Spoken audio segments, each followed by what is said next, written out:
नमस्ते, हमेशा खुश रहो बेटिया। आई एम जेवी and doctor Meenakshi, assistant professor in department of Shalakya Tantra, faculty of Ayurvedic science, Jyoti Vidyapeeth women's university. आज का हमारा टॉपिक है एंट्रोपियन। इसको हम दो पार्ट से पढ़ेंगे, पार्ट 1 एंड पार्ट 2। तो आज हम पढ़ेंगे पार्ट 1, जिसमें इसके डेफिनेशंस और आगे का इटियोलॉजिकल टाइप्स हम पढ़ेंगे। So definition of entropion: inward rolling and rotation of the lid margin towards globe is called entropion। ठीक है, तो अगर हमारा जो लिड मार्जिन है वो अंदर की तरफ रोल हो जाए और रोटेट हो जाए, ठीक है, टुवर्ड्स द ग्लोब, यानी जो आई बॉल है, आई बॉल की तरफ अंदर की तरफ रोल एंड रोटेट हो जाता है, तो इसको हम बोलते हैं एंट्रोपियन। तो इसमें आपको इमेज में दिखाई दे रहा है, ये हमारी अपर लिड मार्जिन है, ये लोअर लिड मार्जिन है।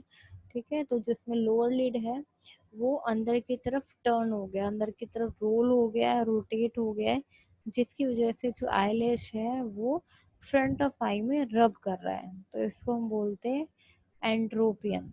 क्योंकि वो आई बॉल को आईलैशेस रब कर रही हैं, क्योंकि जो लिड मार्जिन है वो अंदर की तरफ रोल हो गया है। तो आईलिड का अंदर को मुड़ना, इनवर्ड रोल होना, रोटेट होना, इसी को बोलते हैं एंट्रोपियन। फिर इसमें आते हैं एटियोलॉजिकल टाइप्स। इसके बेसिकली 5 टाइप्स होते हैं।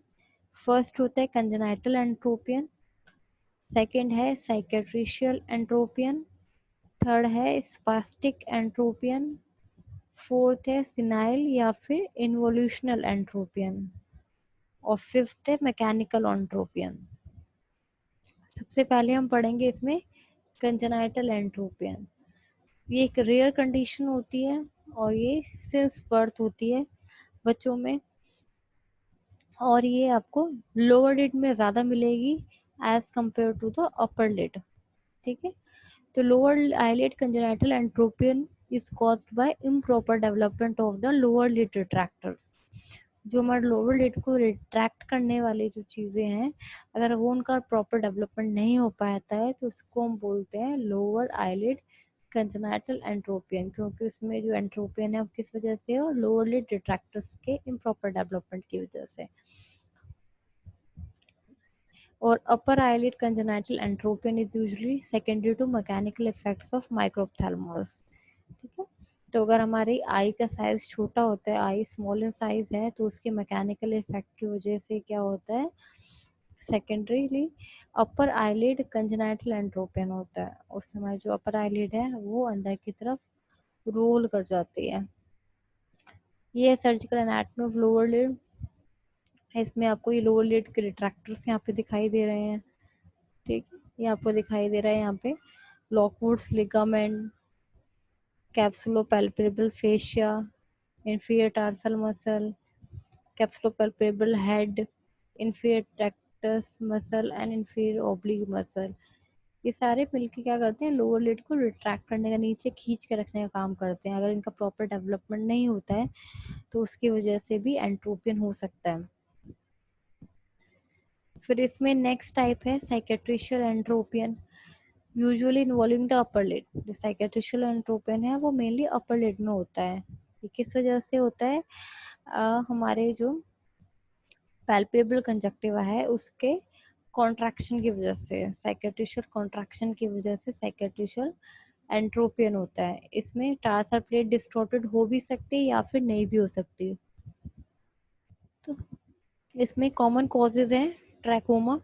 अगर ट्रैकोमा है तो उसकी वजह से पैल्पेबल कंजक्टिवा में आपको स्कार फॉर्मेशन मिलती है, तो इसी वजह से हो सकता है। या फिर मेम्ब्रेनस कंजक्टिवाइटिस है, उसमें स्कार फॉर्मेशन है तो भी हो सकता है। या कोई केमिकल बर्न हो जाए कंजक्टिवा में, या पेम्फिगस हो जाता है, या फिर स्टीवंस जॉनसन सिंड्रोम, इन सब की वजह से क्या होता है, साइकेट्रिशियल एंट्रोपियन होता है। पेम्फिगस स्टीवंस जॉनसन सिंड्रोम, इन दोनों में ही स्कार फॉर्मेशन बंद होता है। पहले वेसिकल्स बनते हैं, ब्लिस्टर्स टाइप बनते हैं, और बाद में वो स्कार छोड़ देते हैं, जिसकी वजह से क्या होता है, पैल्पेबल कंजक्टिवा कॉन्ट्रैक्ट हो जाती है। That will lead to the formation of entropion. Left side में आपको इमेज में दिखाई दे रहा है cicatricial entropion of upper lid, कैसे वो ग्लोब की तरफ रोटेट हो गया है। और सेकंड इमेज में आपको दिखाया है कि जो टार्सल कंजक्टिवा है उसमें स्कार फॉर्मेशन हुआ है। ठीक है। थर्ड टाइप है इसमें स्पास्टिक एंट्रोपियन। हमारे जो ऑर्बिकुलरिस ओकुलाई मसल होती है, अगर उसका स्पाज्म हो जाता है, ठीक है, तो क्या होगा, उसकी वजह से स्पास्टिक एंट्रोपियन होता है। ठीक। ये किस किस में हो सकता है, अगर क्रॉनिक कोई इरिटेटिव कॉर्नियल कंडीशन है, या फिर ओकुलर बैंडेजिंग अगर बहुत ज़्यादा टाइट अगर आपने बांध दी है, तो उसकी वजह से ऑर्बिकुलरिस ओकुलाई मसल का स्पाज्म हो जाता है और उसकी वजह से एंट्रोपियन हो जाता है। ये मेनली ओल्ड एज में आपको दिखाई देगी और लोअर लिड को ही बेसिकली इन्वॉल्व करती है। फोर्थ टाइप है एंट्रोपियन का सिनाइल या फिर इन्वोल्यूशनल एंट्रोपियन। ये बहुत कॉमन वैरायटी होती है और मेनली ये लोअर लिड को अफेक्ट करती है एल्डरली पीपल में। इसके जो एटियोलॉजिकल फैक्टर्स जो रिस्पॉन्सिबल होते हैं इसके डेवलपमेंट के लिए, वो कौन कौन से हैं वो हम पढ़ते हैं। तो वो तीन होते हैं। एक तो सबसे पहले वीकनिंग और डेसेंस ऑफ कैप्सुलोपैल्पेब्रल फेशिया या लोअर लिड रिट्रैक्टर।